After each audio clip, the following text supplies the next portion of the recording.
I was recording. I was testing the audio and I forgot to stop testing it. Okay, cool. I'm going to start that recording over.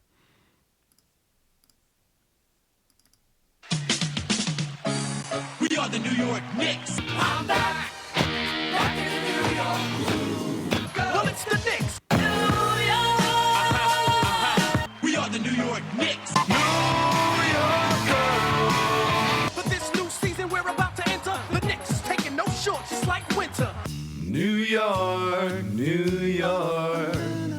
New York be about the Knicks, huh? But the best thing about New York City is K-N-I-C-K-S. Everybody say go New York, go New York, go! Go New York, go New York, go! Hey everybody, it's the New York Knicks podcast. It's episode 500 and something. I lost track. Part of the Lineups Podcast Network at lineups.com, the Big Heads Media Network at bigheadsmedia.com, and Dash Radio. Special guest today, we got Mike from Mike Delivers and the Bad Weather Fans podcast. How you doing? I'm doing great, guys. Thank you for having me on the podcast and hearing that go New York, go New York, go. A little makes me a little bit sick, but at the same time, I have so much respect for the New York Knicks and the organization. I mean that. It was kind of cool hearing that because it does bring me back to my childhood, hearing that little jingle in your guys' cool open. Thank you. Awesome, thank you. For those who don't know the Bad Weather podcast, Mike and his co-host Alex do a Knicks and Brooklyn Nets podcast. And Mike is the Brooklyn Nets portion of the show, and he's here to we're working on a trade. It's going to be Harden, Durant, and Kyrie for Randall. I think it's going to be Elfrid Payton. We're getting rid of Payton, so everyone's cool with that. And Derrick Rose. We're pleading the big three for the big three. Are you in? Well, the problem is I think to sweeten the deal, the Knicks are going to want draft picks. And I've looked through the Nets draft picks in the next couple of years. They are out of first round draft picks. So I don't know if that deal is going to even be possible on that front of things. But I mean, I love what I've seen from Randall, 26 years old. He's finally coming into his prime. He's got a coach that knows what to do with him. So maybe the Nets should think about that. And maybe I could see Steve Nash getting the most out of those three guys for sure. What about Durant, Harden, and Kyrie for Frank? Because Frank is just the greatest player of all time. Let me say this. As a Nets fan, every time I see Frank Ntilikina play against the Nets, from my point of view, he's always played well. He's always done a decent job. Now, I know you've watched way more Knick games than I have, and you've probably seen Frank not shoot the ball well. And this year we haven't seen him shoot because he's not on the court. But I will say, every time he plays the Nets, I'm like, Frank Ntilikina, 18-footer, top of the key, bang. Drives me nuts. I swear he kills the Nets. That would be the only team he kills. Well, he kills us as the fans. But I'm going to talk you to Elfrid Payton. If you just look at his stats for the last two games and disregard the rest of his career, he looks pretty good. He's pretty efficient. He believes the world's round. He shows up to games most of the time. See, those are little details that don't really matter once you get onto the basketball court. The court's flat or the world's flat, and Kyrie Irving's living in it. I'll say this: when Kyrie's been on the court, he's actually played really well. Last game, when they decided they wanted to try, his defensive effort was incredible versus Indiana. Yes, he did take a week off, or maybe it was 2 weeks, and he disappeared, and that was a little brutal. But when he's been on the court, I will say Kyrie has actually defended at a pretty high rate, which is crazy to say out loud. And then his offensive game, we kind of all know about. Under 17, how many games does your big three play on the same day? Wait, say that question for me again one more time. Durant, Kyrie, Harden, all on the court at the same time, under 17 games the rest of the season. Okay, so the Nets are 15-12, which means they've played 27. There's 72 games. So 30, 40, 45 so they've got games. 45. Thank you for doing the math faster than I can. So 45 games. You said 17?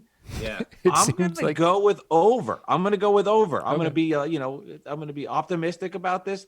I'm going to go with over. Maybe not by much. It might be like 20, which probably would be the answer. But I'll go with over by slightly to see if this big three can get their, what together.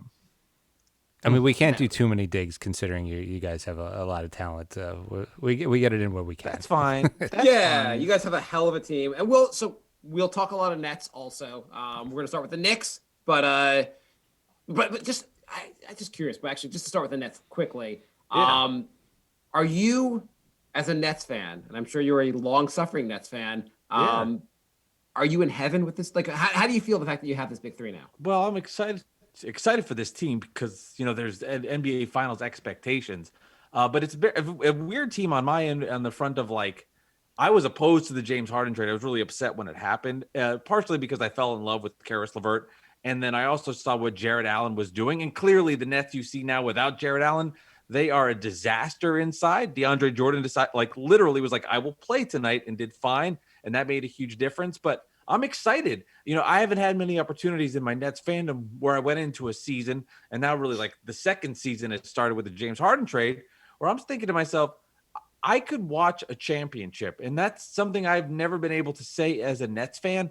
We had the two back-to-back NBA Finals, 2001, 2002, 2002, 2003. The first year came out of nowhere with the J. Kidd trade. The next year, there was expectations to make the finals. But this is the first time I can really say in my life, like it's championship or bust for the Brooklyn Nets. So at 15-12 with putrid losses all over the place, a game against Washington that was horrendous, a game against Detroit early in the week that was just mind-blowingly bad on defensively.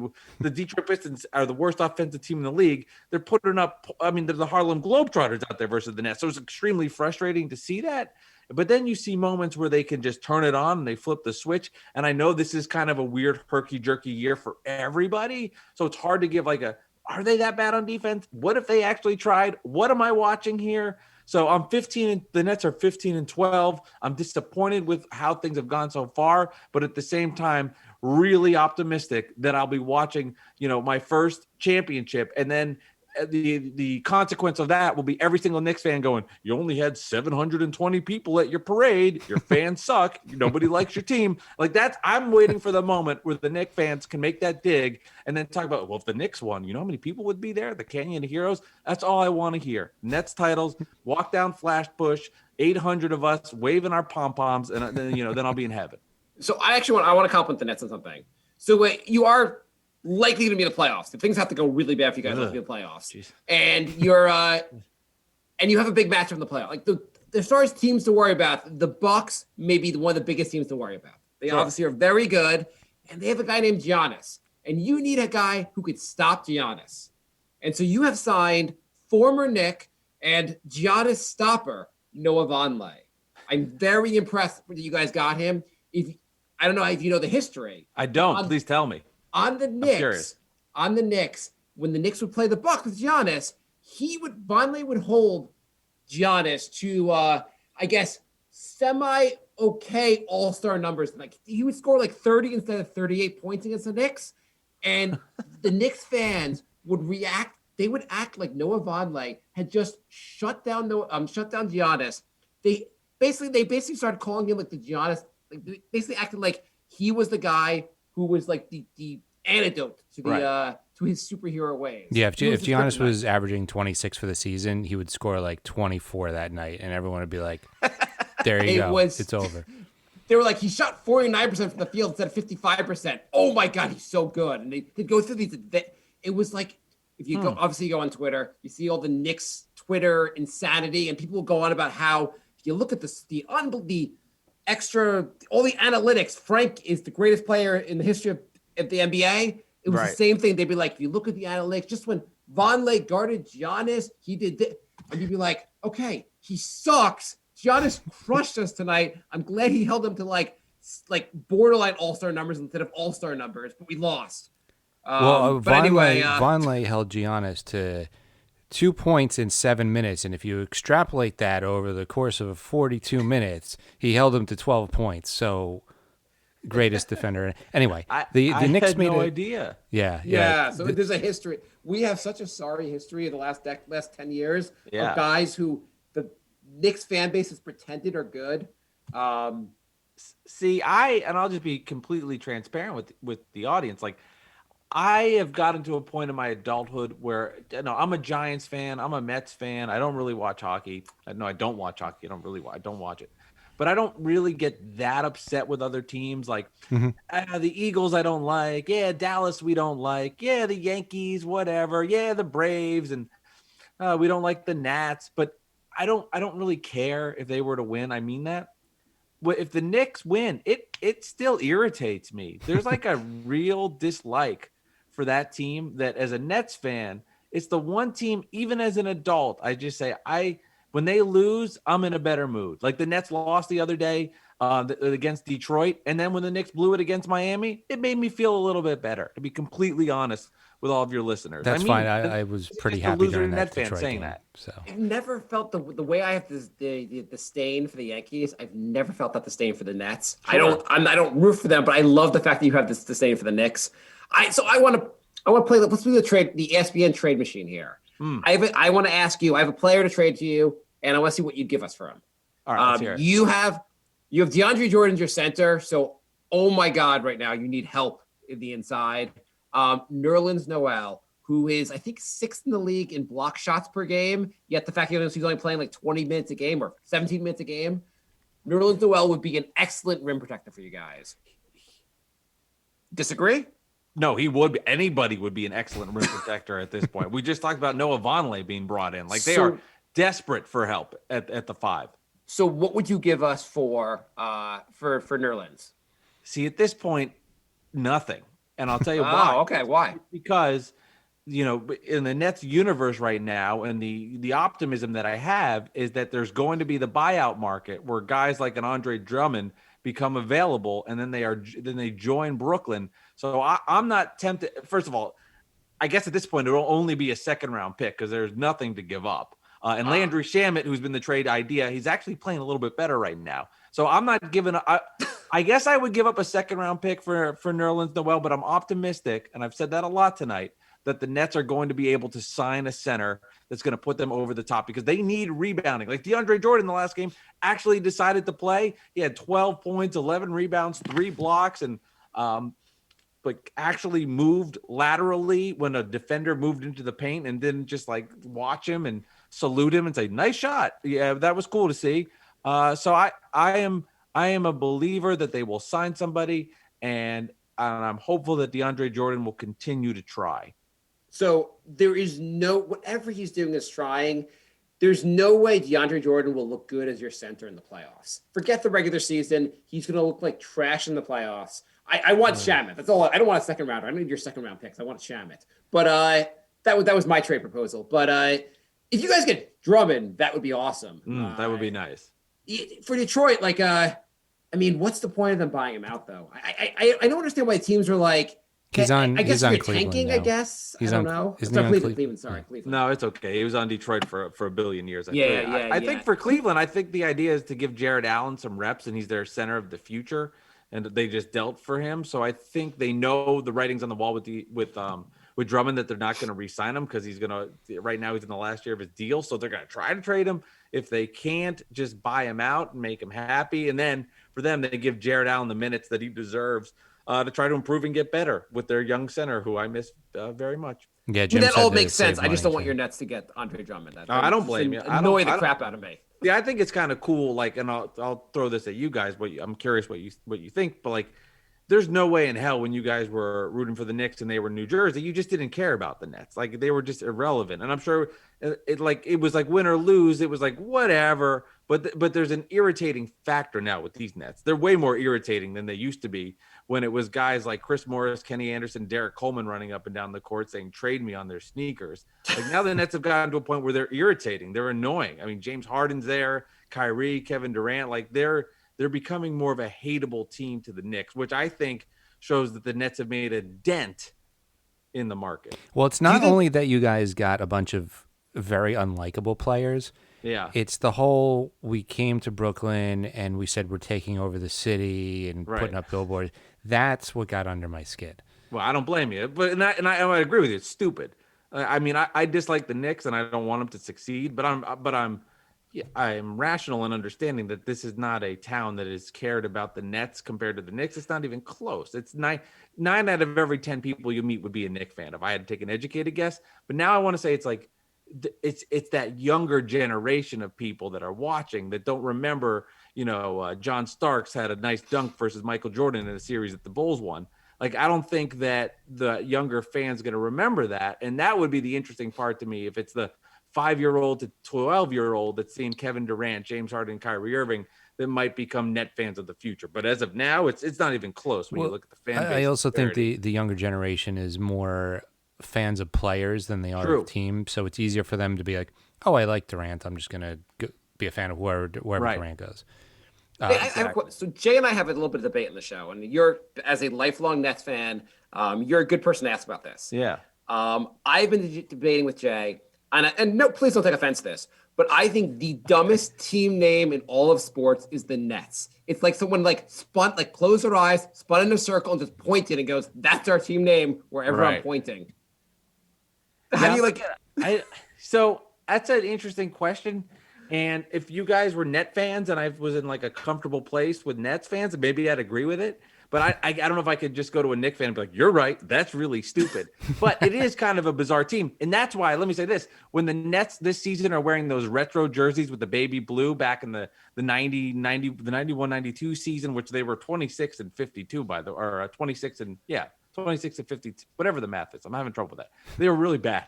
That's why it's weird when I see James Harden, Kevin Durant, and Kyrie Irving in these stupid Nets jerseys, because I'm like, those are the Nets I remember. And now I'm seeing these superstars in this dumb team name. You're right. It is kind of a weird name, but it's just been stuck in my head for so long. But I mean, I guess the Mets and Jets, that rhymes with that. So then are those bad team names too? Yeah, well, they're not things in the court. I mean, I think the Jets is fine. I don't really like the Mets. Metropolitan. Anyway, let's shift over to one more thing is that I like the fact that the Nets, the one time they were going to change their name, they were like the Swamp Dragons, and everyone's like, "Yes, no, Nets sound brilliant. We'll come back to the Nets." Yeah, Swamp Dragons. I don't know how much real validity there was to that. If you go on Nets Twitter, you can find the fake jerseys that were mocked up, which are pretty horrendous, with like the green and purple look like Barney. That's all right. We'll always have the Brooklyn Night. By the way, yes. By the way, your Nets are so like. I'm very much going to take a lot of pleasure, despite the fact that I don't have the animosity to the Nets. This Nets team, I'm hoping loses, and if you guys miss the playoffs, I'll be very happy. But I can't even hope for a first round exit. I know you guys aren't going to make the first round exit. My hope really is the second round exit. That's the most I could hope for, really. Yeah, that's the word that I get from all the people that hate the Nets is you spent all those trades for a second round exit. Yeah, that's the one I hear a lot, and because I mean the East is. I mean, because they're going to see Philly, Boston, or Milwaukee in the second round. So it would be one of those three teams, which that's one of my fears. It's certainly possible. I think your key player, by the way, not the big three. I think Harris, Joe Harris. If he can if he can go off, you guys are. It's hard to beat you guys. Yeah, Joe's one of my favorite players because I worked for the University of Virginia. I ran their basketball network for a little bit, and he was one of their players there. So I saw Joe from Virginia to what he's become today, which has been remarkable, the way he's just developed into like a legit NBA good role player. He's making $18 million a year. So, yeah, I love Joe, and it's been awesome to see his development with the Brooklyn Nets when they got him, and then to where he is now, where he is a part of the team that they really need to succeed if they want to win a title. Also, the thing about, and they'll go to the Knicks, now we'll go to the Knicks in a second, but the thing that actually makes me jealous about your organization is Sean Marks actually seems smart. And we don't, Leon Rose, we'll see what happens, but Sean Marks, I'm a fan of Sean Marks. No, I mean, what he was able to do to take this franchise that had traded the 3 picks to Boston in the Pierce Garnett deal, and then basically retool a team that tried tanking without your draft picks, and to make a rebuild out of that. He did a fantastic job of flipping veteran players for draft picks and then drafting well. LeVert Allen, he drafted, which then he flipped for James Harden. So you can kind of see the evolution while building a culture, which I know that's like a tough word, and sometimes people yell at me when I say it, but building a culture, then flipping picks, and now he's got the core group, and we'll see what happens. But yeah, Sean did a fantastic job to get to this point. Well, you want to talk about flipping assets. The Knicks traded Porzingis for Dennis Smith, and then traded Dennis Smith to get Derrick Rose, who the Knicks had when they had Porzingis. So there. And we transitioned to our topic of the show. Yeah, so we're going to talk about the Derrick Rose trade now, which, despite what I just said, if you take out the first part of the whole Porzingis for Smith thing, I do like the Rose for Dennis Smith part. We got the 2 Dallas picks also. I have to say, originally, I was not a fan of the Phil Jackson for Rose move. This Derrick Rose move, I am a big fan of. So, as a Nets fan, an outsider, Mike? What do you think of the Rose Well, move? I would worry because, the Knicks looks like they hit on something in Emmanuel quickly. We've been playing super well. And think about the Knicks. They dealt Morris for the draft pick. That draft pick was an asset. It became quickly. And, he's obviously made a great mark so far in the early season with the Knicks. This is the one time you're like, oh, man, if the Knicks had fans in the building at Madison Square Garden, that Emmanuel quickly would become a fan favorite with the way he plays, hustles, shoots, the energy that he brings, gets into the paint. So my worry would be with Derrick Rose coming in, if it's going to take away minutes from him, because we've seen Elfrid Payton get minutes. We know Derrick Rose got, I believe, 20 minutes in his first effort with the Knicks in the loss to Miami. I'd worry as a Knicks fan, curious on your perspective of I guess you're excited to have him, but then is quickly going to get the minutes he deserves, that he's shown that he has been incredibly valuable so far in his rookie season with New York. That was my biggest fear when they did the trade. I thought, oh, now they're just going to play the vets over the young guys. It looks like so far Rose is getting Austin Rivers and Kevin Knox minutes, which I am totally fine with. I think the Rose, I guess my view of this is Tibbs loves Rose. He thinks he's the guy that plays his system. Yes. And whatever, I think it's also a different Rose. This is not the Rose the Knicks got who thought he was still a starter, thought he was still a superstar. Sure. This version of Rose is like, I'm coming off the bench. I'm totally fine with that. Just want to be on a team I like, want to be with a coach I like. And I'm totally all about being like a mentor to the young players. He wanted to be a mentor to Killian Hayes on Detroit. He's already sat down with Obi and sat down with IQ and is like, I'm going to try to really help you guys, mentor you guys. I don't know if he said those exact words, but I know he sat down with them. But I think it's going to be a different. I think this is a positive move, especially if he replaces Austin Rivers, not IQ's minutes. I think for developmental purposes, despite I know Knicks fans are going crazy, IQ needs to start. He needs to start as if he doesn't. As if he becomes a starter, the Knicks will just win the title. I think Tibbs, forgetting how bad Elfrid Payton is, Tibbs just views, I'm going to develop him. He's probably better off playing off the bench in this role, forgetting how bad Elfrid Payton is. And so, and I think we also have to say, this is the first coach as a Knicks fan we've had in a long time that knows what the fuck he's doing. Sure. Jay, I don't know if we curse on the show anymore, but anyway, so I think we need to just trust our coach basically and go hey, he knows what he's doing. He might have maybe onto something of how to develop this guy. Maybe the idea of keeping him off the bench, having him end games when he's playing well, but not necessarily giving him 30 minutes a night. Right. It's going to be good for his development. Maybe having a veteran like Derrick Rose next to him will be helpful. The second unit looked so much better the other night with Rose. There was also, getting the benefit to IQ, Obi looked a lot better in the second unit because you had another guy who could pass the ball, open the offense up. I mean, Rose also was just hitting every shot. It was just, I know he will not do that again. Not do that every night, but he was just I'm just on fire basically. Well, do you know why Obi looked better? Because it was the ball. The ball was moving. No, because Knox said he's going to mentor Obi, even though Knox is younger than Obi. That really was sad. That happened. So I take it as basically you get basically a veteran point guard who's been through the league, also a guy who's completely all in on Tibbs' system. I'm sure if he didn't want to play for Tibbs, Detroit would not have made this trade. He's all in for his coach, and if you notice, Rose was not known for his defense, and I probably didn't watch the game, but Rose was actually really trying to play defense and really hustling and playing actually solid defense. The Knicks are trying to build a culture. This is year one of the culture under Tibbs. Having guys they brought back Taj, having guys like Rose, I think it's going to be overall helpful for the culture Tibbs is trying to build here.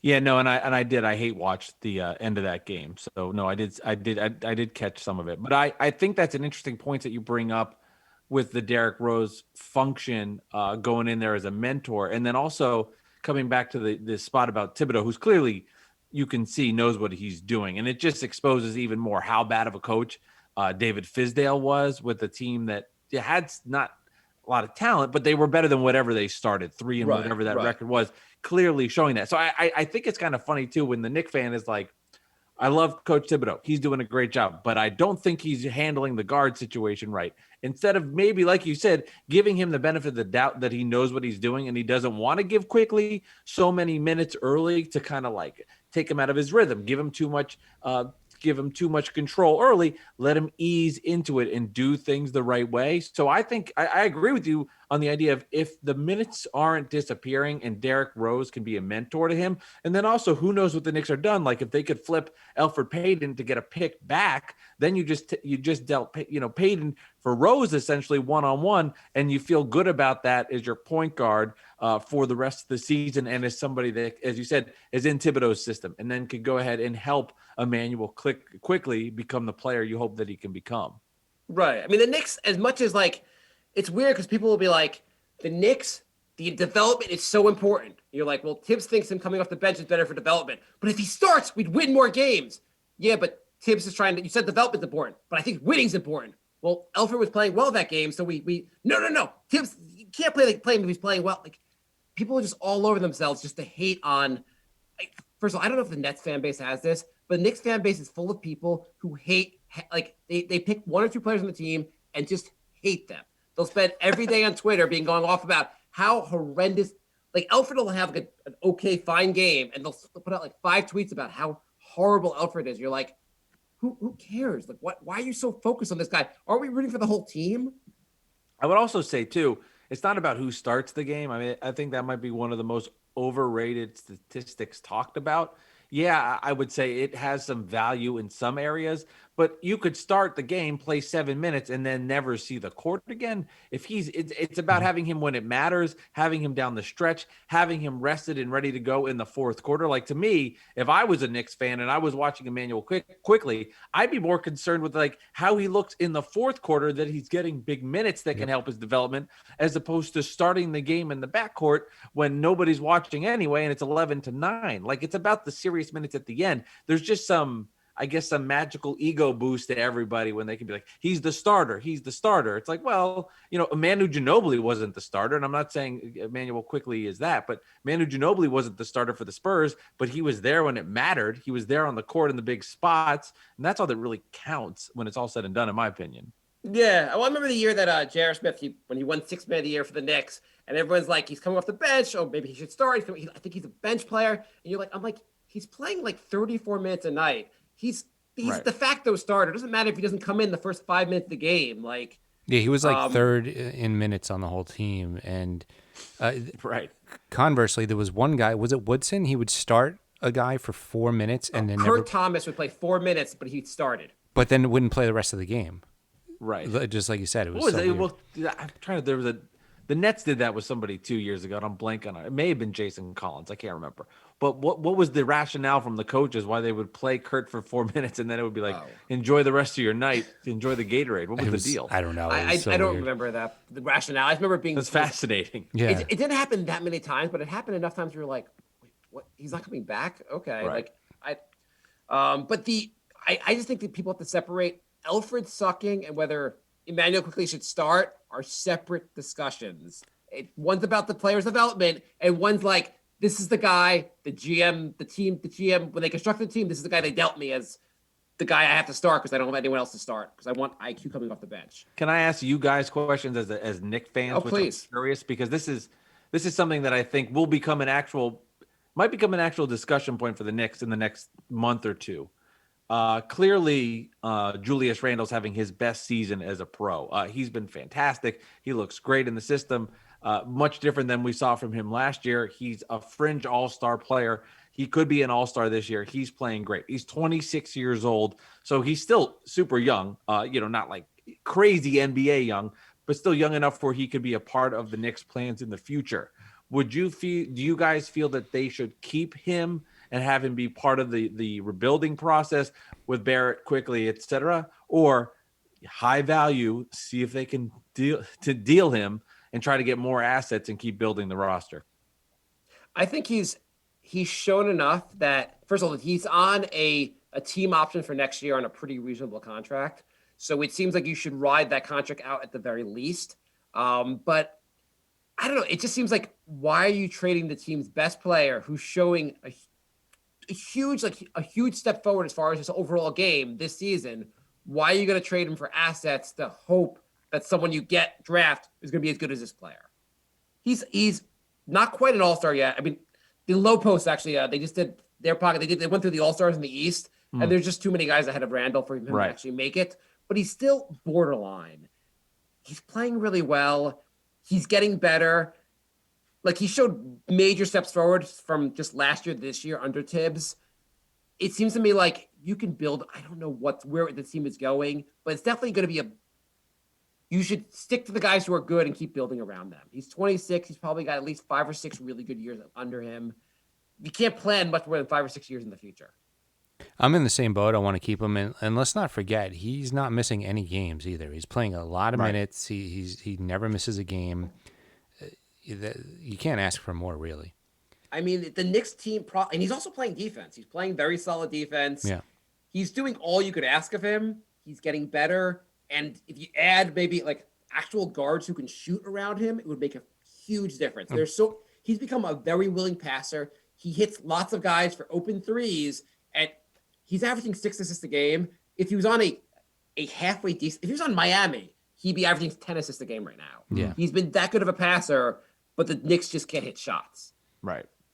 What do you? So you're an outsider. Obviously, you're following the Knicks, and you obviously watch enough of the games. What do you think of Randall? Do you think the Knicks should? What do you think the Knicks should do? See, I'm not as invested in the team as you guys are. Like, you actually like the Knicks, and you want, and I mean that. I mean that from an outsider's perspective. Like, I would say if you have him at high value, deal him. But then I would say it depends on the trade. Like, I don't think you want to just make a trade to make the trade. But if you feel confident that he's going to be the guy that's going to be part of this team in 3 or 4 years, when the Knicks are at that point, when RJ Barrett's the all-star, when Emmanuel Quickley's the all-star, when Obi Toppin's dunking through the gym, he's not quite an all-star, but he's averaging 12 and 10, and he's doing great things, then you want to make sure he's around at that point. But I would fear that it's going to take so long to get there. You might as well deal him at the highest point that you can and try to get a return if that's available. Like, I'll say this, as a Nets fan, he'd be a perfect fit for them because they have nobody that can rebound the basketball. Go in there, do the dirty work, hit some shots, get some rebounds. He'd be great. Not that the Knicks and Nets are going to be making trades or the Nets have anything to give up at that point, but I would keep an eye out for the deal. Although I get the sense that, because now I'm seeing like these Bradley Beal rumors, and if the Knicks would be involved with him or Victor Oladipo, it doesn't feel like the Knicks would be trading partners and getting rid of a guy like Randall. They want to be taking in more star power. But if the deal was right, I'd do it. I would. I don't like the idea of the Knicks just trying to like go all in for the 8th seed, but I think they should. Randall's the guy to build around. I also just don't think as much as I value Randall, I think he's like becoming an all-star, I don't think the return would be that great. See, that's the part. I don't know either what it would be. Like, what was Morris? You got whatever that pick was, 25, 26. So I guess it would be a late first round kind of pick that you're getting. And then there's no guarantees with that. So I see your point there, but I would look at the idea of if it's going to be in 3 or 4 years to get a value when the Knicks are good and maybe he's older and gone. That's how I would kind of look at it. If Obi had come in and looked awesome, I would say, yeah, we got the guy who's going to replace him already. And I feel like, I do think if you're getting picked 20 through 30, then it's just a really stupid trade. He's too good to make that trade. If it was a top 10, if it was picked if it was going to be a late, like pick 8 or 9 or 10 in the draft, I don't know if I'd even do it. I'd want a top 5 pick for Randall for how well he's playing. Jim said Randall for Harris. And as much as we love Jim, I really don't want to hear that kind of blasphemy anymore. Wait, what happened? Randall for Harris. Who said? Oh, from the room. I don't care if it's Joe Harris or Tobias Harris. I don't want to hear either one of those. I was like, what the hell are you talking about? Oh man, I don't even think I could make that trade because I'm so attached to Joe. It'd be so difficult, even though it's a no-brainer for the Nets. You'd have to deal with Joe Harris. I'll give you a trade. Okay, Randall for Joe Harris. And we get your first rounders from 2030 to 2050, all the ones you can give up. Well, at that point, the Nets will be 18 years straight without a 10-win season. So I'm sure you'll have a decent pick at the year 2030 or whatever the hell it'll end up being. Sure, you can have that. So, just to make you feel better, if the trade actually happens, According to world scientists, the world will actually be over because of the environmental collapse in 2031. That's fair. So at that point, just keep trading the picks. Maybe the Nets know something that we don't. That's why, like, yeah, take the 2026 pick. The world won't be here. Who cares? Why take all the assets at this point? There's going to be no Earth, and they've consulted with Kyrie about it. Do you ever? I wonder if GMs ever try to do that. Like the Spurs, who seem like the smartest organization in all of basketball. You ever see on the phone? They're like, "How about Can you just throw in a 2048 pick?" Oh, I'm sorry, what? No, 2048. We just want the pick from 2048. That's 2048 will never even happen. Just throw the pick in. Right. Just go down the road that line. Why not? Hey, let's give it a shot. So suddenly you find out 2 decades from now, the Spurs have all the picks in that decade. Bushy wants to hear our take on Beal not playing tomorrow. It's the first time Beal's not playing. And I don't think the Knicks could give up enough to get Beal. That's going to make sense without gutting the team. Confirmed that the Knicks are getting Beal is awesome, but I don't see the Knicks actually even pulling off the Beal trade. Well, they have Frank though. Oh, okay. Sorry. Do the Wizards have first rounders to throw in there for Beal plus first rounders for Frank? Do you think if the Knicks traded Beal for Frank, there'd be Frank fans who are like, we're getting ripped off? Yeah, but Beal doesn't have nearly the defense Frank does. That's a fair point. That's a good point. He can only score 40 to 60 when he wants to. So I mean, Frank can score 4 to 6 whenever he wants. So I think the Knicks' biggest issues here. So Randall, you're not going to get enough value to make it worth it. You at some point, if you have a player who's borderline all-star and he's 26, why are you trading him just to trade him? I understand the team is pretty far away. But what the team needs more than anything is shooting from the guard position in particular, and point guard play. You know what? You're going to have 2 decent draft picks in the first round this year. Oh, crazy. Draft guys. I mean, hopefully Dallas misses the playoffs. That'd be amazing. And beyond that, try to sign you don't have to have an all-star home run. Try to sign I'm not sure who's going to be who's the free agency is going to be. Just try to sign 1 or 2 guys who can shoot. Get a bunch of guys that can shoot the ball. The team will look a lot better. I know it's easier said than done, but do you guys watch Dallas to lose now? Oh yeah. Oh my God, yeah. One more. That was I mean, that is it. Oof. That's some scary crap. I also like Luka and KP sniping at each other through the media. Oh yeah, it's amazing. I mean, gotta feel good. Yeah. It's doubly satisfying because obviously we have the pick. So I love that Dallas is losing and helping us with the pick, but also I kind of want to see KP's career go to basically be a dumpster fire from here because I'm just bitter about his exit from the Knicks. So, well, and his attitude too, like going to Dallas and rubbing it in and showing Instagram photos of his muscles. Look how tough I am here out in Dallas. I mean, I know at the time it was a tough trade to take, but it's funny. You just don't know when you make these deals where teams are going to be. Look at the Nets and that trade they made, and they gave up all those draft picks. It became Jaylen Brown and a guy named Jason Tatum was good. You just don't know what's going to happen. So, I mean, if somehow, the Knicks could never win the lottery with their own pick, but this year they'll do it and it'll be with the Maverick pick. I mean, even as a Knick hater like myself who wants to see them always struggle, like even me, I'm like, the irony here just to see the Dallas fan upset would be slightly remarkable. It really would be. Yeah, that would be kind of amazing. If you look at I haven't watched enough of Dallas playing, but just even looking at the numbers, if you look at that trade, the best player in that trade might have been Tim Hardaway Jr. Yeah, he's played well. He's played well. If the Knicks had Tim Hardaway Jr., they'd be a much better team right now. I mean, his defense isn't solid, but his shooting, especially from the outside, been exactly what the Knicks need right now. He was another one of those guys I swear would never miss versus the Knicks, like him or versus the Nets. It was Hardaway, Trier would never miss, and then like I said, Frank. These guys were unstoppable players. You keep saying Frank. I cannot imagine there really was a game where Frank was that good against the Nets. But I'll tell you, I saw Ntilikina play every time against the Nets. I went to a game at the Garden, actually. This is a couple of years back when the Nets made the playoffs as the 6th seed, and they played at the Garden early in the season. KP was still on the roster, and Frank was hitting mid-range jump shot, and I still have it engraved in my head every time the ball went in the hoop, and the sound effects, in the net, poof. So here's the question. So obviously you saw some Frank and you've seen Knox a little bit. Do you think the Knicks, I guess, is like one of the critiques that Tibbs gets is he's now been burying Knox and Frank. Tibbs claims it's based on how you practice and obviously how you perform on the court, but he's seen enough of them that he doesn't value them to put them on the court. Is Tibbs doing the Knicks' future a disservice by not playing Knox and Frank? Well, I think if he thinks he sees the writing on the wall that these guys aren't good, I think no. I mean, I think he knows they're not part of the future. Now, if you want to say like that he's going to hurt their trade value for something else, maybe yes.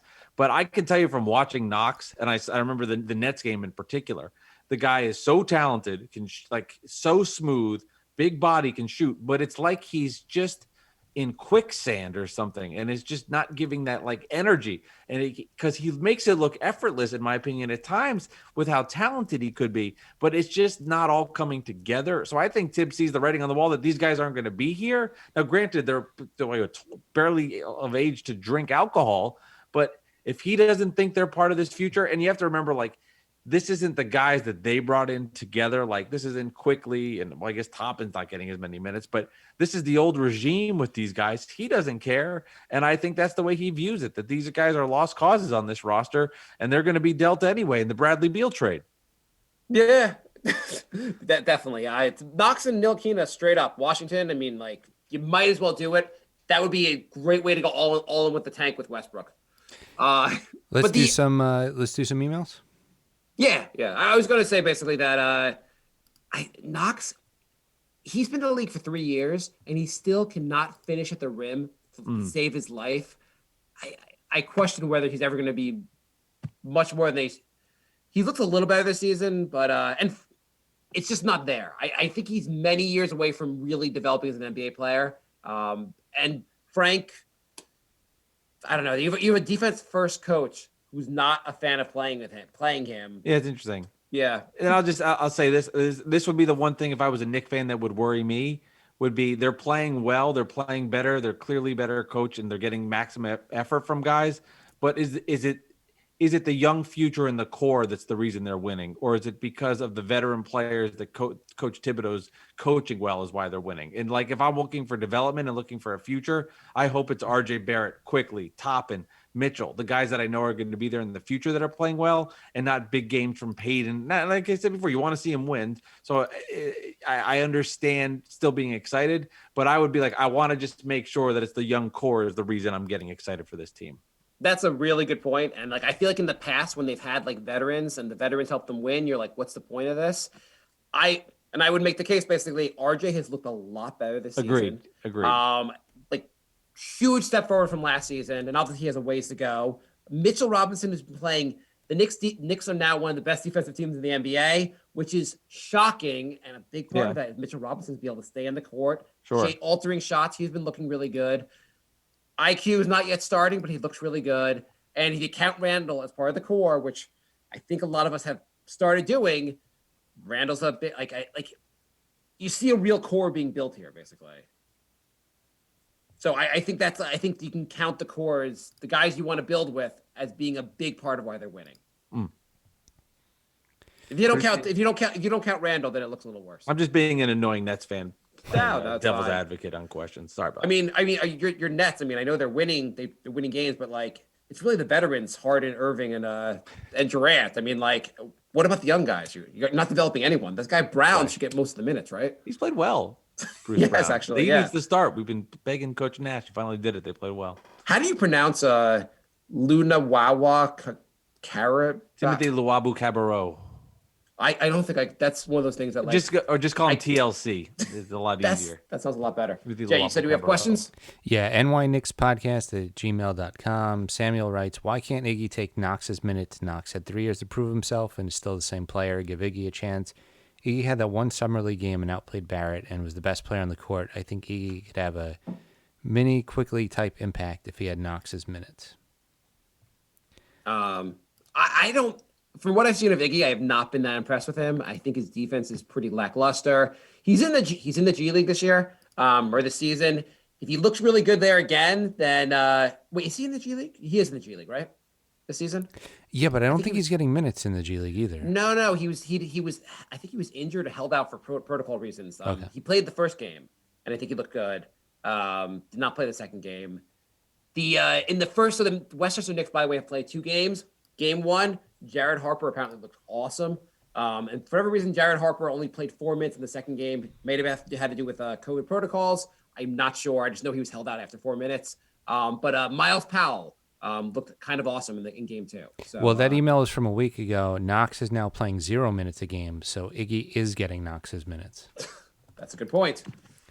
Or Do you have anyone on the Nets that you are frustrated that does not get minutes? We also in the Knicks always have there's always a guy where everyone's like, I can't believe this guy's not playing. If we only played, and Iggy's not as much, but like the Knicks fans always have like, if we play this one guy, the world will be right again. It was Bruce Brown was the guy because he's the one player on the Nets that plays defense, gives energy, hustles, does that type of stuff. So he's starting a handful of games, then he hasn't started a handful of games, but also this season has been kind of weird with the trade and then Kevin Durant going in and out of quarantine. So when Bruce Brown starts, that's the Nets typically come out with a little more energy, which has been helpful because of how lackluster they've been in games. So I would say Bruce Brown is the guy people are like, why is he not getting minutes? He plays defense and tries. Okay, makes sense. Jorge writes, hey guys, Mark made a comment last episode about this team's work ethic. Isn't it crazy that nobody has missed a game due to COVID? These guys must really be committed to choosing the gym over clubs. Yeah, I would assume that for most players outside of James Harden, they're choosing not to go to clubs this season so they don't get COVID. Well, Memphis got like shut down, and I think Washington too. Yeah, to Tibbs. So one thing I do love is that Tibbs is known to be, I think I said last episode, for his work ethic, for like working guys really hard. And it seems like now the Knicks have a bunch of guys who really buy into that. And that's actually a pretty good point about no one in the Knicks really having COVID issues. Maybe because they're buying into they really want to just play hard for Tibbs and not go with Harden at the club. There's probably some luck to it too. Like there's just some times where if these guys are traveling and they're going places that random crap is going to happen. So I would say a little luck on the side, but then like that's something not to be taken lightly, and as an organization actually be proud of if your franchise has gone the year without that kind of crap, especially how difficult that is. So even though it's nothing that you can tangible wins or losses, it's still something as an organization you should take pride in. I agree with you, and I agree with the luck part of it also. I think a lot of us, the luck has to do with, like, not that we're all taking these insane chances, but luck has a lot to do with, like, any of us catching it. David writes, do you think since we're still paying Noah and Tibbs is getting the band back together, we just put Noah back on the roster and play him in spot minutes? Surely that would be a classic Knicks story. Stretch a guy only to play him 2 years later again. Oh my God! I mean, if this Dang too, maybe the Knicks' two highest, not two, like I guess where is it? Joakim Noah and Derrick Rose are now like third and fourth of the Knicks in payroll. Oh my God! Something like that. Oh my God, that's tough. Any more emails? I have a couple of Facebook questions. Yeah. So James writes, he's actually in the Twitch chat right now. Which players do you see the Knicks trading? I wouldn't trade for Beal now because it'll take too much and they'll be left with nothing. Do you think, so Mike, do you think the Knicks should try to make a move for a guy like Beal and like quote unquote gut the roster or gut draft picks to get him? I don't. I think it's taking a shortcut. And you referenced it earlier, like becoming the 8th seed or the 7th seed. It's a fine line between getting better in the moment, but then knowing you have no chance to win titles. Like I would be, as a fan, like I'm always in the market to win championships, not just be the 5th seed and go to the second round and have juice in the garden. Like I want to win a championship. And I know it's been a while for Knicks fans, and I'm not saying that like as a slight, like it's been a while. So I could understand if the excitement of being a 50 and 32 win team 48-34. I'm just showing that off that I could actually get math right with the season for a second. But I could understand that excitement and wanting to be good on that level. But if you have a team of Victor Oladipo and then you gutted RJ Barrett, you dealt him. If you're dealing some of that core, what's the point? Like the Nets made it, but it was different with Kyrie and Durant. And then the thing about the Nets was they didn't gut their core to get those guys. They gutted it to get Harden. I admit that, but that was the third star. I'd be scared to gut it for one guy, and that's it, just so you can celebrate 50 wins. It would be the Melo situation all over. Do the process right and wait it out. Yeah. So I would agree. I think I think what the Nets did with Harden made sense because you guys were already all in with Kyrie and Durant. Like you have to, once you're all in, you have to really go all in. And it made too much sense not to do that trade, even though like it could screw you guys, but like at some point you got to push your chips to the center and just go for it. The Knicks, they're not that close. I would want to have, instead of the big three model for the Knicks, I'd want to go with the Miami model. Build a team that plays really solid team basketball, that's good on many levels. Maybe at some point you add like a Jimmy Butler type, and that puts you over the top. Right. But like, think of this as like a 3 to 5 year plan where we're going to keep getting better and better and develop our young players and add more through the draft or through trades. And then, but just try to build a solid team that could like, through team basketball, like give you an actual chance. Yeah, we'll learn a lot, I think, about the Knicks and what their plans are from this trade deadline. And if like Tibbs is like, hey, I've come here, I'm playing this team well, I want to win games. I didn't come here for a rebuild. Or they're taking it the right steps. Quickly improves. RJ Barrett improves. His jumper gets better, and he becomes a perennial all-star. Like they have the Dallas pick. They have their own pick. And all of a sudden, next year, you're going, we have 4 or 5 young players. Let's see these guys gel and develop as opposed to gutting it out, bringing in the star. I mean, like that Dallas pick dangling there with the young players you have. Like if I'm a Knicks fan with that in mind, that's my excitement right there. Not thinking about, Bradley Beal coming in, scoring 42 points, and then the rest of the team doing nothing. I mean, the Knicks, like, I don't know how they did with Obi. We'll find out. But if they taken like Tyrese Halliburton with IQ, you'd be looking at him like you'd be like, wow, this future is really bright. And forgetting not to relitigate what they should have done. But next year, if you have 2 picks in the first round. If one of those picks ends up just being like even IQ level, there's a guy who looks like he's going to be pretty good. You're on the trajectory. Yeah, like I feel like just keep developing. Don't make any stupid moves. My fear is I just don't know Leon Rose. How savvy, how willing he is to go like this is a 3 to 5 year build, not a 1 year make me look good and we'll get to the first round and I'll celebrate our 1 and out basically in the playoffs. As for players that I think will get traded, I would say Rivers, Knox, and maybe Payton. I feel like I don't think the value is going to. Maybe we get a second for Payton for a team that. I think the Knox and Frank are the most likely candidates to get moved. You don't think Rivers? I don't think there's any value. I don't think anyone's going to trade you for him.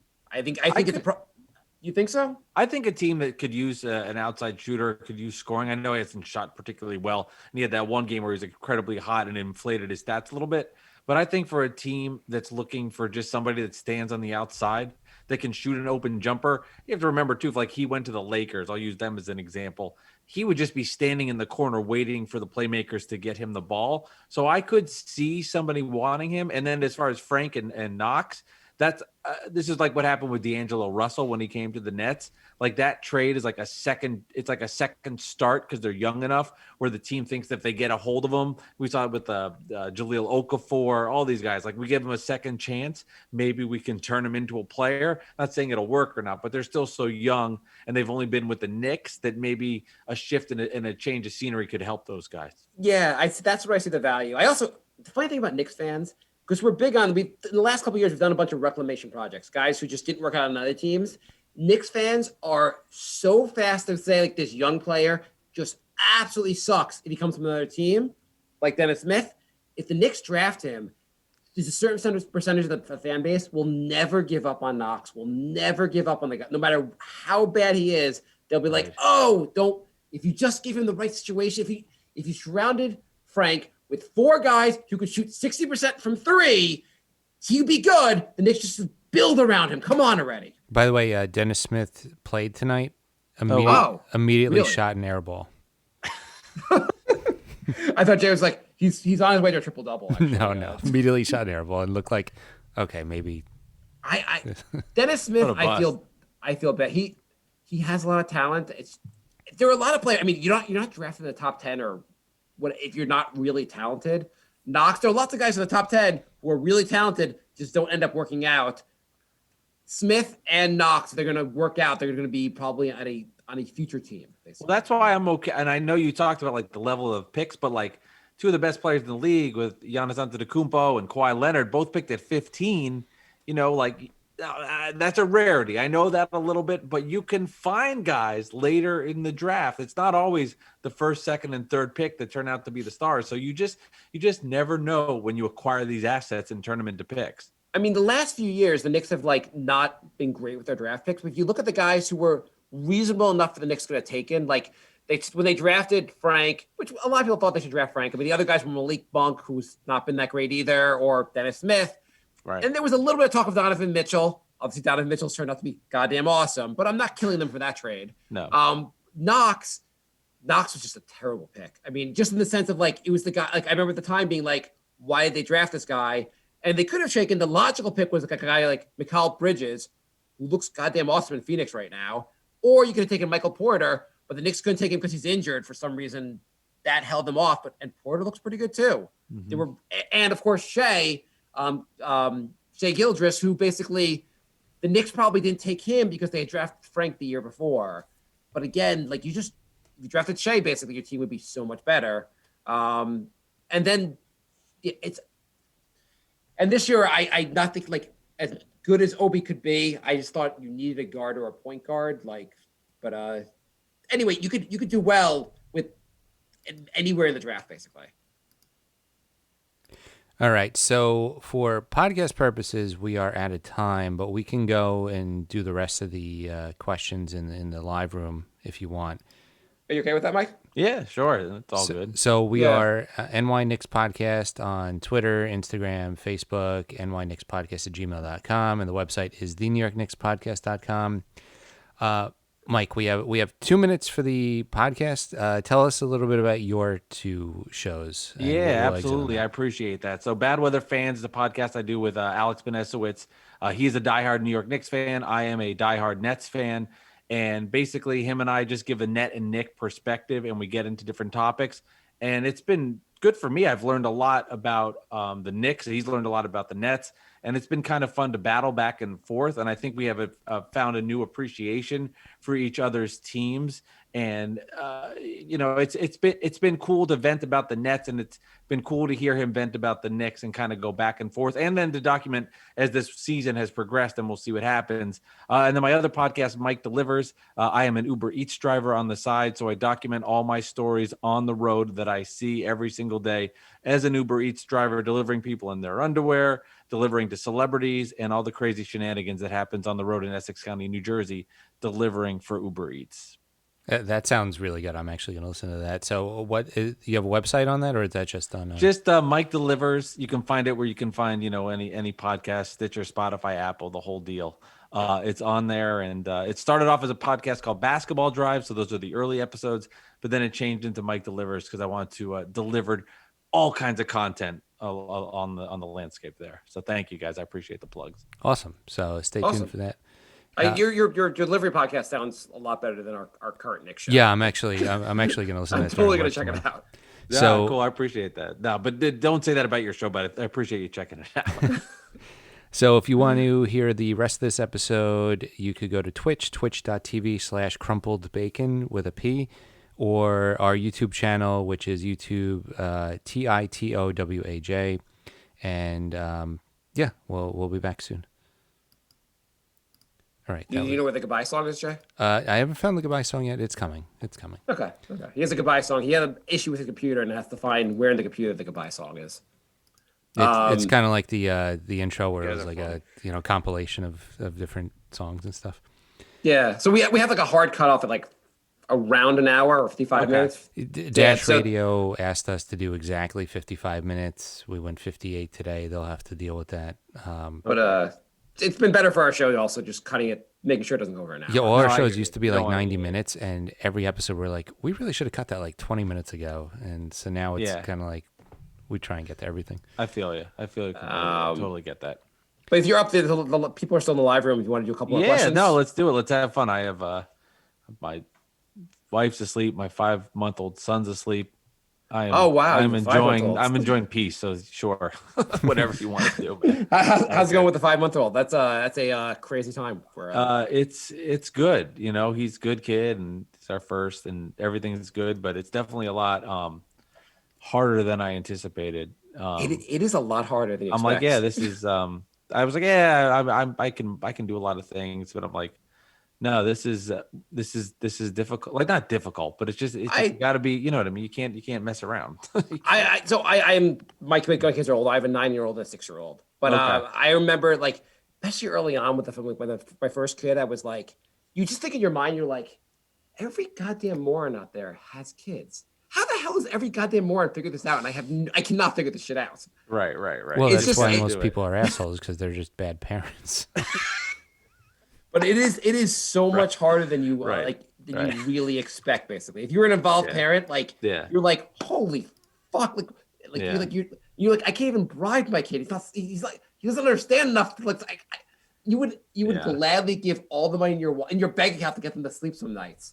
I but, just feel he's like been most- sleeping good, which helps. My wife Oh, has that's him on awesome. a sleep schedule, but like I take care of him during the day. I work for a podcast network part time, and then I do the Uber Eats stuff. So like when I'm doing the podcast stuff, I take care of him because my wife's got the full time job, and I want to make sure she's got the whatever. Yeah. So it's just like, oh, you got a cat. You I didn't tell do. me that. I do, yeah. Dude. Well, now I don't even care you're a Knicks fan. Ain't that? You know what's funny? He has a cat and his girlfriend's named Cat. Is he getting his cat? Oh, nice. Oh, cat. A cat off. Nice. Awesome. That's Leon. What's your cat's name? My cat's name is CJ because my up, girlfriend's CJ? name is Cat, so it's CJ for Cat and Jay. Gotcha. Cool. I'm a cat guy. Big time. cat Jay, guy. I've known you for a long time. I did not know that actually. That's Really? why yeah. Yeah, he's gonna be. My cat is almost 11 and looks like she's like Oh wow. 3 months old. Oh, that's cool. CJ, cutie. Yeah. Surprised me with the cat at the end there. But I was like, I always get worried when I do these because my cat's a maniac, and every time I open, I riled him up, but like jumps on the microphone, gets in front of these things, and I'm like, ah, fuck, damn it. So It That's works cool. for me at work because like we'll be in the middle of getting like ripped apart, and then she'll jump up here, and everyone's like, "Oh, a cat!" And you'll like. you saw that Zoom video with the Everyone, cat. I yeah. seen? That so was. fun. I kind of want to use that like just on purpose. I just pretend I can't get out of it. Yeah, that was cool. Q writes on Facebook. Looking back at the Porzingis trade, do you think we did better than we initially thought? What do you think, as an outside perspective, Mike? Did we win that trade or come close to it? Yeah, I mean, absolutely. I mean, the Dallas is falling apart before our eyes, and that's the exciting part. And I think we talked about this earlier too. It's like if you make deals and you get draft picks, and now Dallas is imploding. I guess they're playing. I mean, imploding, but what they're like 12-14 or something along those lines. But you can just feel in their core that something isn't right and something isn't going well with the Mavericks. So I would say at this point, I would put it this way. Would the Mavericks trade Porzingis to the Knicks for the pick back? And my answer would be, I don't know. I don't know what my answer would be because they've got Luka. But I would pose the question that way. Would you reverse the trade right now? Not with his contract. I think Dallas would reverse the trade. But would to get Dallas do it? Would Dallas do it? I think to get out of the contract, I think they've already looking at this and being like, this is not going to be a pretty contract. Yeah. I think they would take the 2 draft picks back in a heartbeat to get rid of Porzingis. Yeah. So I guess my answer is the Knicks won that trade, and Julius Randle's better than Porzingis anyway at this point. The way they're playing at this part of the season, and you talked about it on the podcast. He's more durable. He plays. He doesn't miss games, unlike Porzingis, where you don't know what you're going to get. Obviously, he could be gone for the season tomorrow. I think Porzingis can look very good on some nights. because of his injuries, I think his game hasn't developed as much as it should. Sure. And maybe it will, but like, I think sometimes when defenses challenge him or his shot's not going down, he doesn't do enough. He doesn't do enough to make up for that. Right. And a lot of times you'll have like guys who are like not as big as him who are guarding him and giving him too many problems. He wasn't even in the game I believe at the end of the like the last couple of minutes versus Atlanta. They didn't even have him in crunch time against the Hawks because he can't freaking guard the pick and roll. And Trae Young is a deviant a-hole with that. I mean, it was like nonstop act. Like you didn't see Porzingis. If your second best player is not playing in the fourth quarter, that's a problem. He really he can block shots, but he doesn't really give them rim protection like you'd expect him to. He's not great on team defense. Dan writes, do you think this team means the Rose move means we move on from Elfrid Payton? What do you think we can get for him? Maybe package him and a second round draft pick to get a first? Yeah, I mean, if you could deal Payton to get a pick, you have to do it because you brought in Derrick Rose, and then you don't want to take the quickly minutes away. I think the Knicks are going to try to deal Payton. I think that is in the mix. I saw a stat too, and we had him on Bad Weather Fans. Mo Moden, he's a Knicks fan, but he covers the Raiders. But he was saying something like when Elfrid Payton makes 5 field goals, the Knicks are like ridiculously good. And then when he doesn't make 5 field goals, they're ridiculously bad. So maybe the Knicks go as Elfrid Payton goes at this point. I think they were like 8-2 when he makes 5 field goals. Yeah, it's crazy. Like 5 field goals. They pointed out and won the game. I think it was Wally Zerbeck that pointed that out. Or maybe it was Alan Hahn. I don't know. But the thing is, he does some things like people kill him as being complete trash. There are things he does well. Like he's pretty decent at driving to the basket. He has no outside shot, which is a problem. And obviously, he's not the best passer. If you said I have a really good starting point guard, and Elfrid Payton's my backup point guard, you would be very happy with Elfrid being your backup point guard. Right. And the Knicks are just trying to pretend he's a starter, which is what it is. But like I don't think he's quite as bad a player. He's not as useless as people pretend he is. Yeah. Oscar writes, what do you make of the Rose trade? I'm assuming nobody is going to miss Dennis Smith, but are we concerned about the Knicks going back to the old ways of having veterans past their prime, taking playing time from young players in an effort to win now? And I guess we've kind of discussed that already, but like, I guess I had said, I feel like the Knicks are winning now in many ways because of the young core. You're an outside perspective. Do you think the Knicks are they winning now because of the young players? Are they relying too much on the vets? I would say it's a combination. I do think it's a combination.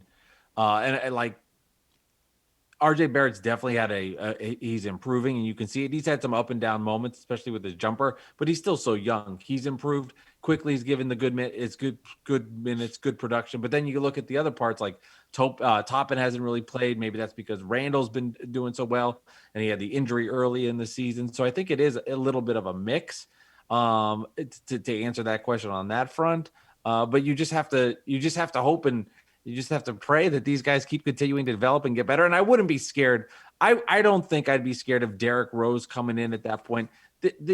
These guys aren't stupid, right? Like Tom Thibodeau, Leon Rose, they're not stupid. They're not coming in here saying like, oh, Derrick Rose is going to lead us to the promised land. He's going to play 20 minutes a night. And that's what we saw from him in that last game. And you said it too earlier on the podcast, he gave the second unit a lift and gave them some momentum. So I would say, don't be so fearful of what Derrick Rose means. I think, he's going to be more of that mentor type. And I think Elfrid Payton's dealt. And if it's for a late second round pick or whatever it is, somebody's going to want Elfrid. That's a team that's in a championship contender that needs a 9th, 10th guy on the bench just to give him depth.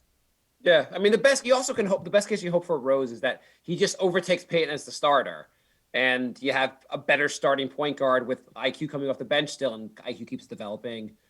Or maybe I'll be completely wrong and quickly will fall off the rotation and he'll join Knox and Ntilikina just sitting on the bench and we'll never see him. That would be really bad. I do feel like, as much as we say Tibbs likes the vets, and you can question whether Randall's really one of the young players, but Mitchell Robinson and Barrett are clearly the young players, and they've been starting the whole season. Clearly, Tibbs is like, if you play well, you're going to play. I'm not going to just favor the vets. Quickly's played well enough that Tibbs I just don't see Tibbs burying quickly and quick. No, I don't. I was just I don't think so. No, Yeah, I no, think no, he way. buried Knox and Rivers, and I don't think anybody wanted to see them play anyway. So I think it's fine. I mean, Frank has been injured for a lot of the season, so it's also like Oh, I that's a think change. that's part of the issue. I feel like Knox is just like he doesn't show you. He's had a couple games where he's hit some 3-pointers, but he doesn't show you much on the court. At some point, what's up? No, I'm just thinking of that preseason game where Knox. I don't remember. Yeah, it. he went off. Put from in like he three. went off, and Yeah. everybody's like, "Oh, here we go. This is the Knox we thought." It was like it's like it's the second preseason game, and the guy hit some threes. Every preseason, comment. the Knicks have one player that just goes nuts, and then people take that through like the first 40 games of the season. Yeah. Actually, you know what? I just on a different note. One guy I've been killing is Reggie Bullock. He's played solid defense, but I feel like he's been giving you so little on offense that it's really just hurts the team. I feel like there's been an effort very recently to say like Bullock needs to, because a lot of times he'd be an open three and he would just pass the ball. I feel like there's been the other night against, I guess it was against the Heat, the game one against the Heat. Right. He hit a ridiculous number of threes, or a ridiculous number for the Knicks. I feel like there's an effort like, hey, Bullock, you got to shoot the goddamn basketball. And the message, like, I feel like Tibbs said, Peyton, you're not like your days may be numbered unless you like are a lot more aggressive on offense. And Bullock, you don't goddamn start shooting, your days are numbered also. And they got the message because they're both playing since a couple games ago. They're both playing a lot better. I mean, they're both still not that great, but I thought you had something to say, Jay, about Bullock. I thought you were about to chime in. I was just saying he hit 6 threes the other day.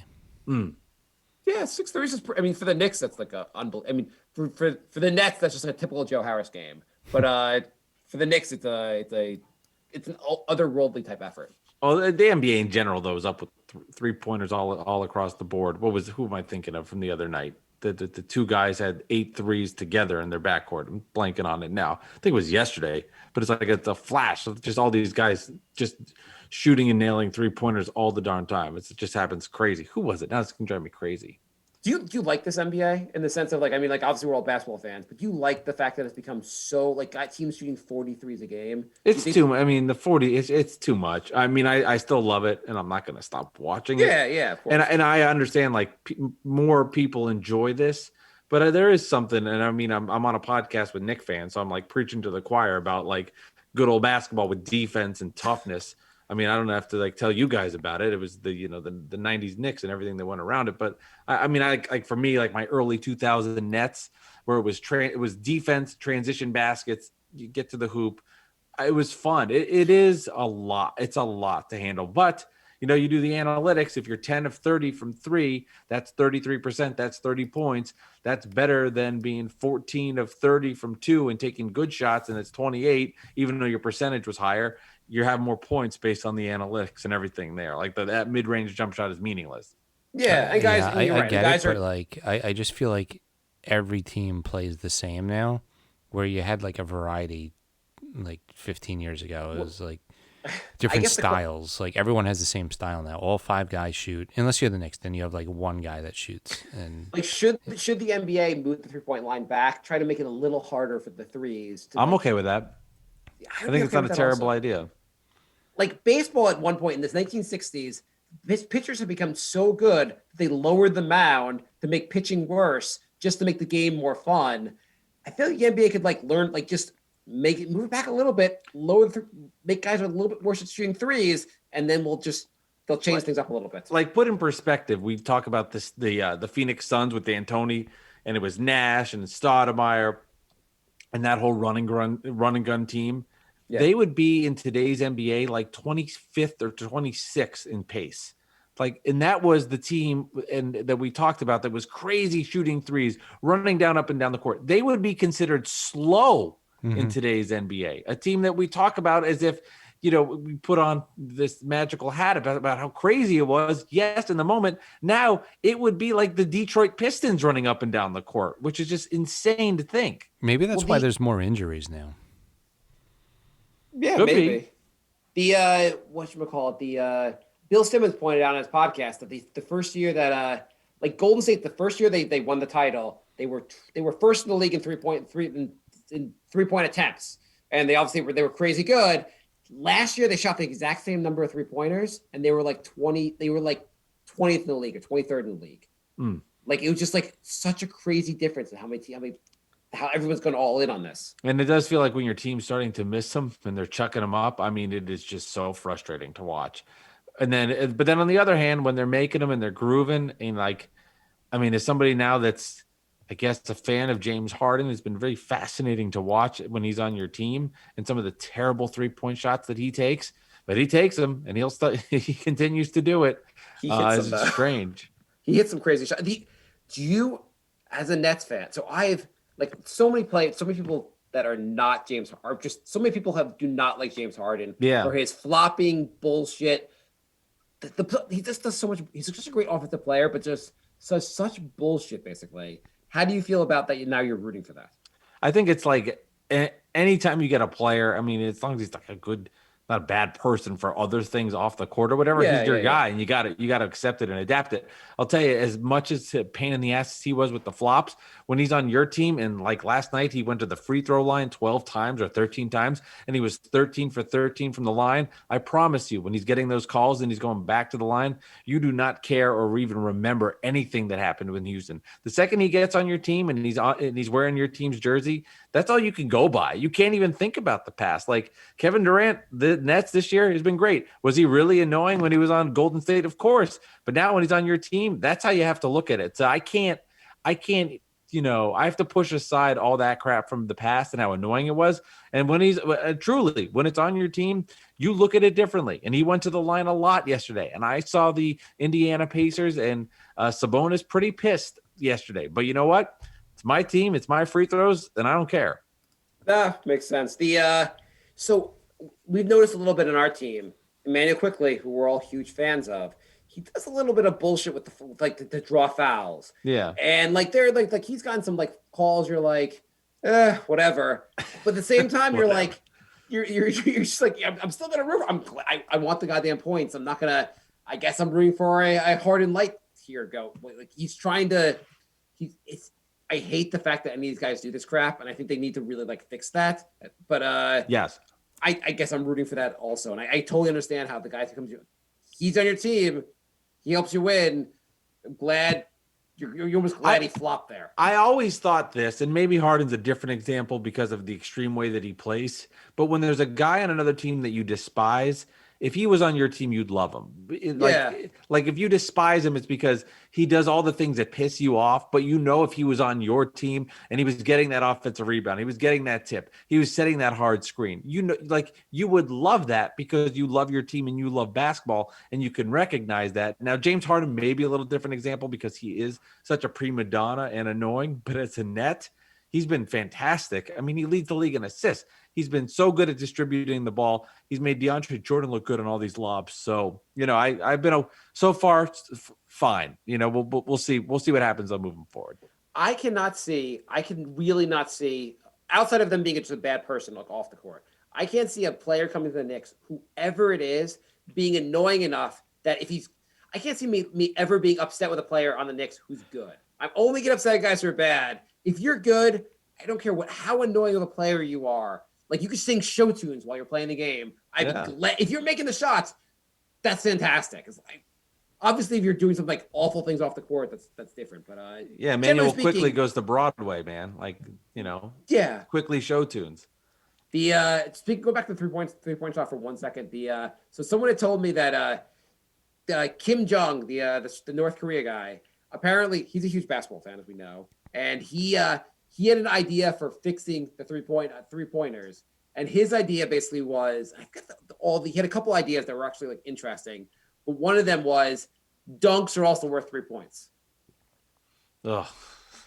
It would be kind of like it would be like it would just kind of even out the fact that you got the threes and you have this. I don't like it. There would be no shots in between the circles. Yeah. Like, I mean, it would just be dunks, 3-pointers, nothing else. And then guys that aren't as good, their value would go up and their contracts would change for you can't shoot. Who cares? You can dunk. You're going to make millions of dollars. That's absurd. Yeah, I don't like that at all. Yeah. I just like the fact because the 3-pointers have gotten so absurd. I wanted something else to like change it fair. up a little bit. I hear you on that. Yeah, I would. The 4-point line would just be I like people talk about the 4-pointer line, which I just feel like would be annoying because then like I don't know, just watching guys shoot like just jack up guys from half-court Trae shots Young. would just be yeah. I find it really annoying when guys shoot like 10 feet off the line. You're like, you can shoot closer and it'll still be a 3. What the hell are you doing? I always when there was college basketball in NBA arenas and they'd have the double line, you'd always notice like the college players like always go back to the NBA 3-point line and could never just like get in between the two circles. I always noticed that happen too, and that would drive me crazy for some reason. Like just go to the right circle, and not the big one. Not there yet. Yeah, yeah, I don't know. There are very few players who are like Steph level who just shoot from anywhere and just make it. And everything's a good shot. It is amazing how many more threes they shoot now than they used to. It's like well, you know what's it's kind of amazing is that the 3-point shot's been around for when did it come? Like the early 80s? I have no idea. Late 70s. It wasn't always a thing in the NBA, but it took this long for guys to be like, hey, maybe we should practice this. How many 3-pointers do you think Larry Bird took in his most prolific 3-point season? First 3-point shot, 1979. I had to look that up. And his first season was 1980. So I know the answer to this, but because Jay's asked me this before, but Larry Bird, who was known for being a great 3-point shooter. So 82 game season. Let's go back then. He's probably making his biggest year. I'm going to say 246. No, well, just per game, I guess. Oh, per game average? Yeah. The total's 3.2. 3.1 and so my 246 was probably like on point. 237. 237. That was very close. Yes. Which would now be 50th or 50th in the NBA. If that, yeah. Right, you'd be a low volume 3-point shooter, and no one would really care that you could hit shots. I mean, I have in fantasy, I have Chris Boucher, who's a big center, and he hit 2 threes today. So it would Chris be remarkable. Oh no, go ahead. I'm sorry. I was going to say Chris Boucher's about as good as Larry Bird, then I guess. Yeah, they're about on the same. Yes, exactly. Put them in. Who's better, Boucher or Magic? That's the debate we always have to get into. Well, Boucher had 5 blocks tonight, so clearly Boucher. Clearly Boucher. Yeah, who cares about all those MVPs? I do think like what would Patrick Ewing be like in today's NBA? If you're seeing guys like the great Bouchard making these 3-pointers, what would someone like Patrick Ewing be like stepping back and hitting threes? Well, Ewing always hit long 2s, so he would have to take like one step back. I think he would be fine. It'd be amazing. Yeah, like Brook Lopez did that. Yeah. That's what I'm saying. I think Patrick Ewing, like if you put him in today's modern NBA, I'd be fascinated by just how like athletic. Taking those shots, like Ewing would be unbelievable with threes. Like he'd be looked at very differently just based on the era he played on and the 24 inches back to the left taking 3-pointers. Would be fascinating. Right. Conversely, I don't know if somebody like David Robinson would look as good. Right. Yeah. I mean, I guess the question you wonder if like the center, like obviously if Shaq, if he was playing today, would still be a goddamn force. Yeah. You do wonder like, are there going to be any more great centers? Or are the great centers kind of like almost over? Chris Boucher. Chris Boucher. Yeah. So, I mean, that answers that question. CB right there. He's the MVP of my fantasy league. Yeah. No, it's an ebb and flow thing. And I'm sure like in 15, 20 years when there's a mega talented kid that's 7 foot and and maybe has that Shaq-like ability, it'll change. But as things evolve now, it's like everybody that comes in, everybody's got a 3-point shot. I mean, it's just the way it is. You teach your centers to shoot threes. And in the past, it'd be like you would never dare even think about that.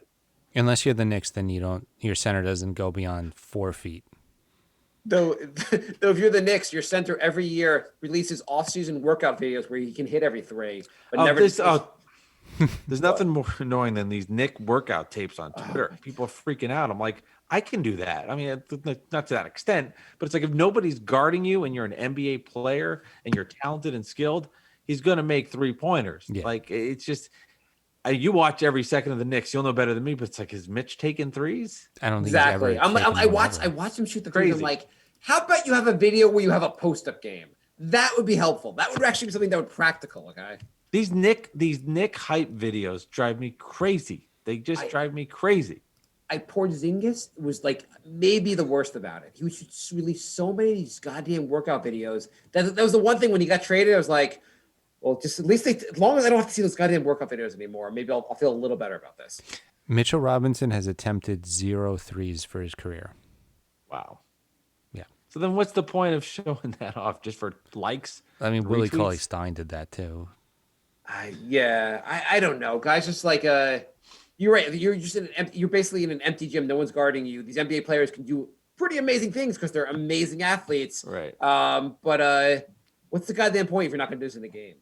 Maybe one day Mitchell start popping them. Maybe we'll see it happen. He'll do it against the Nets and piss me off.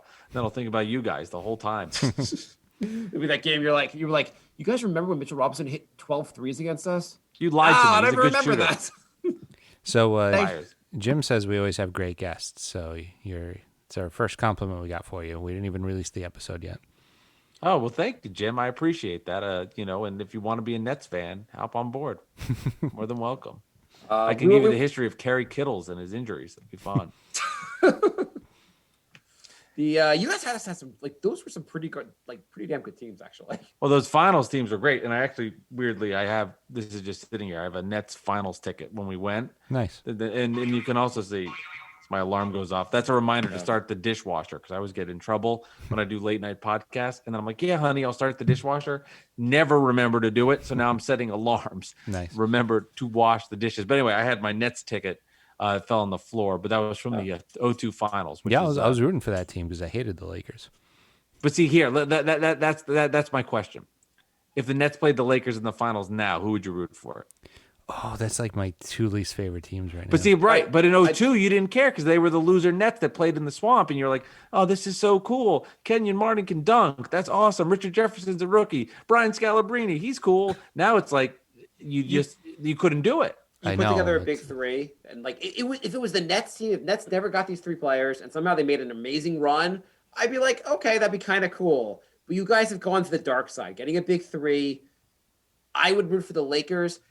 I would gladly root for LeBron over him. Think about that. Yeah, I know. I'd rather not see a team in my town win versus, especially one that got a big 3 that we should have. Especially with all the rumors the Knicks were going to get Durant. I'm not upset that the Knicks didn't get Durant, but I'd be really upset if it actually works out for you guys. And I can't remember if we talked about this earlier on your guys' podcast or it was beforehand, but the billboard thing and the Nets coming in and, strutting their stuff like they were actually owning the town in New York too, which was annoying. So I would have rooted for the Nets until the Harden trade. I cannot root for Harden. He annoys the shit out of me.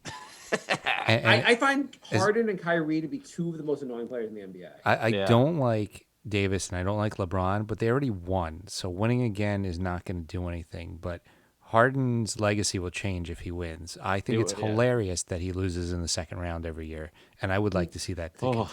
Not to wish bad things on your team, but I hope they exit in the second. Again, you're lying. Okay. I am lying, but I hope they exit in the second round, and then all 3 players either opt out or demand trades. No, not happening. Not happening. Kyrie, don't say it. I won't allow it. I will not allow it. Don't say Kyrie that. With a cat in the background. Said, hey, LeBron's going to take me to the finals next year. I'd rather go somewhere else and not go to the finals.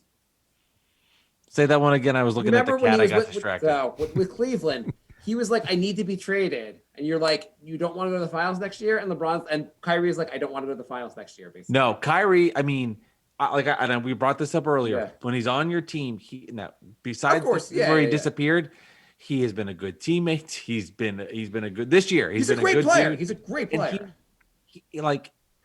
It's just funny that stuff gets magnified, and I'm defending him here because he's my player. Of course, but he's been great. I mean, he really has. Besides when he disappeared, he's been fantastic on the court, and he's played defense. He's played hard, tough defense. That's why it was even weirder when he disappeared because he was like hustling and trying. He looked interested.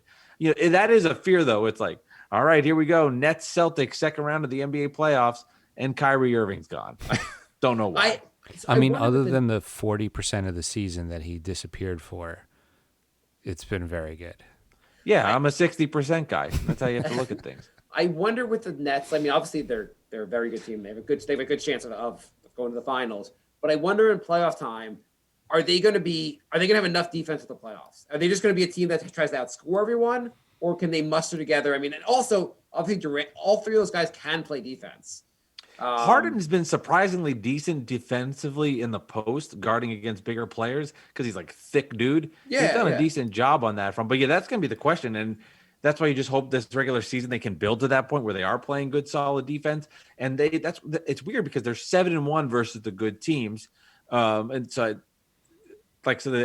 they lose to the bad team. So I guess the Knicks are good because they beat the Knicks. Like they beat the Clippers when they had to. They beat the Bucks. They beat the Warriors. They beat the Celtics. I mean, they beat the Sixers. They beat the teams that are tough. But then they get flop versus Washington, bad versus Detroit, terrible versus Cleveland twice. So they're just mind-numbingly annoying to figure out right now. Well, if you remember the big when LeBron did the Heat, basically the first time they had the big three.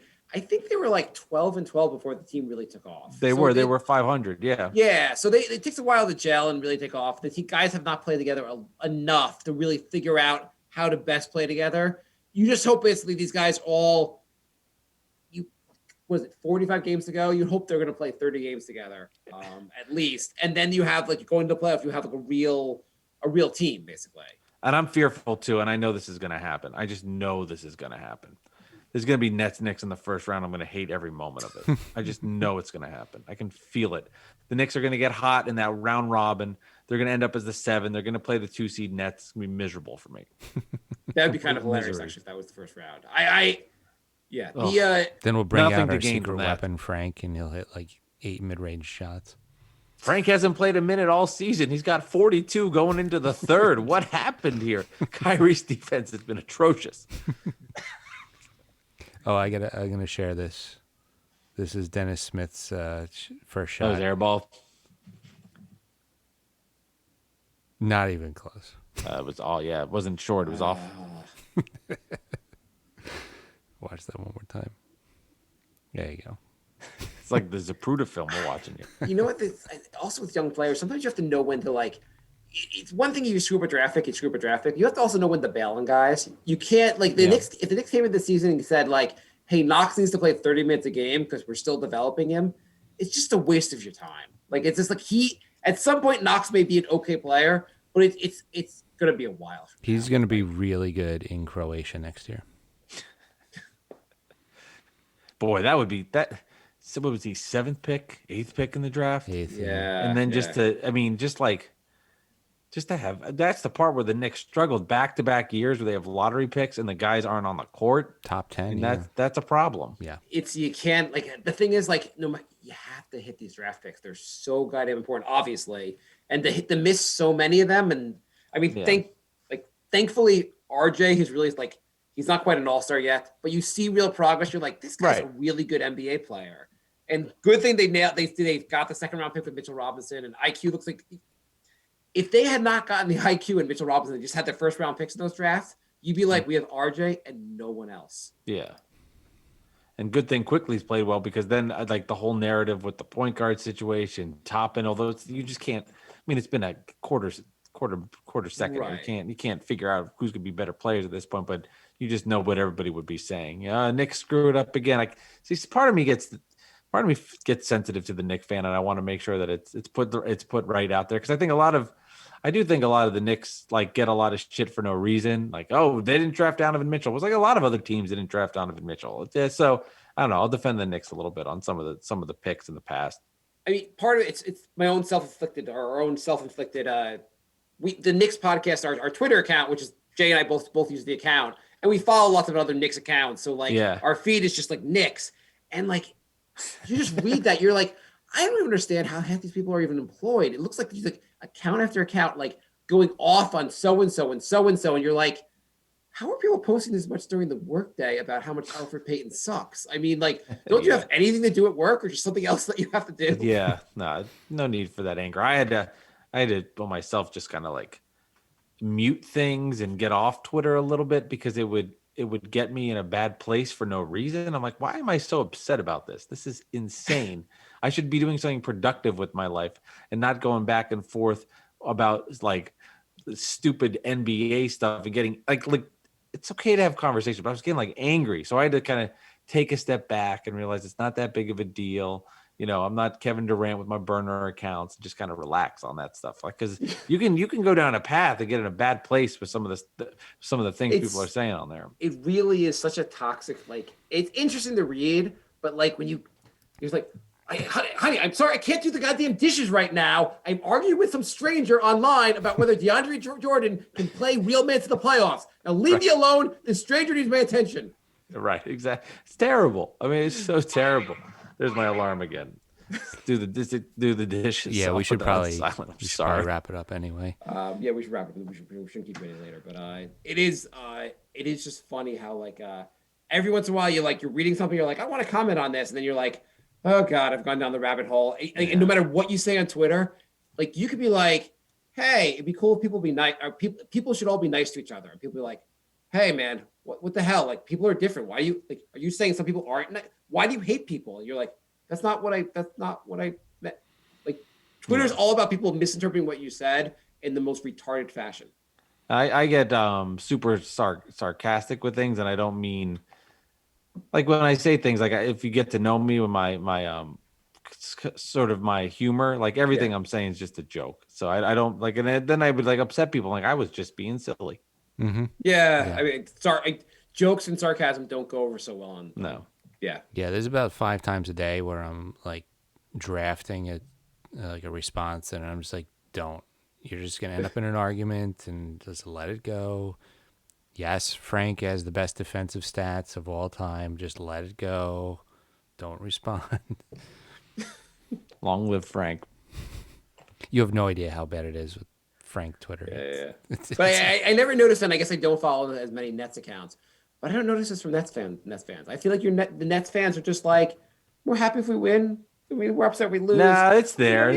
Yeah. We just don't follow enough. I mean, I'm sure every team has it. We just don't follow enough Nets accounts to hear the people overanalyzing every goddamn thing the Nets do, basically. Yeah, no, it's there. It's just it's a long season, the highs and the lows. Take them with a grain of salt. Build momentum, play defense, and just try to win an NBA championship. I bet you have Landry Shamet stands that are just like, if only he played 37 minutes a game. Shamet started to play well. He's looked confident the last couple of games. I noticed this. Ian Eagle did a great job pointing it out on the broadcast. He really has a nice step to his pep to his step, and he looked different on the court. Even though he didn't make shots the last game, he looked better. I mean, we could do another hour now. I could break down every single net for you. I mean, we could have a lot of fun right now. If you want to get like Nick Claxton to me, I am so excited for when he gets back on the court. I think he's going to be a difference maker for the Nets with some size. Look forward to that. Remember that. Remember I said that. I don't even know who Claxton is, but I would gladly take the Nerlens Noel for a Shamet trade, which you're not going to do. No, not happening. Nick Claxton was their pick last year, second round pick out of Georgia. Missed a lot of games because of injuries. I'm calling him the bad version of Chris Bosh, but a similar style of play. That's a real big stretch on my end. Real big stretch. Kind of, but yeah. Well, we should do this again. Yeah, this is awesome. Cool. And would love to talk to your friend. Love to talk to your co-host Alex also. Yeah, we'll do it. We'll have you come on officially with us, and that'd be awesome. Get the schedules together. Like I said, it's tricky because it's like Nick games, so sometimes we do them like we'll do them late, like between 10:30 and 11, because it's like, well, the game went into overtime and we can't. It just gets dated, unfortunately, fast. But we'll work with Alex, find a schedule. We'll find a sweet spot. No, yeah, this was awesome. Thank you for coming on. This was great. Yeah. If you don't mind sending the MP3, that'd be dope, and I'll put it together and cross promote and all the Twitter stuff. When does this come out? Just so I'll try to time it with. I'm gonna post it tomorrow, probably in the morning. Okay. DM me your email and I'll send it. I already created the MP3. Okay. Oh, awesome. That was slick. At the same time, we don't do a lot of editing. Jay actually does everything, but he doesn't do a lot of editing. Because, I used to go through the whole episode and spend hours editing, and I'm like, yeah, I cut out a few but I wasted. It's not right. Yeah, I wasted. Edit when you have to. If there's something you have to edit. If we really cared, we would, but the Knicks don't seem to care half the time. Why should we? No, you don't have to. No, you don't have to. Yeah. It's about the content. If they use or ahs or whatever, no one gives a shit. I think it adds character. You know, it's raw. It is what it is. Yeah, exactly. Cool. All right, I will DM you my emails, and I will follow me on Twitter, and I'll do all the retweet stuff, and it'll be fun. Awesome. good. Awesome. Well, it was great meeting you. Good via meeting you this and guys stuff. too. Yeah. Yeah, it was a Cool. lot of fun. We'll do it again. Sounds good. Awesome, man. All right, guy. Tell the cat I said bye. All right. Have a good one. Yeah. Bye.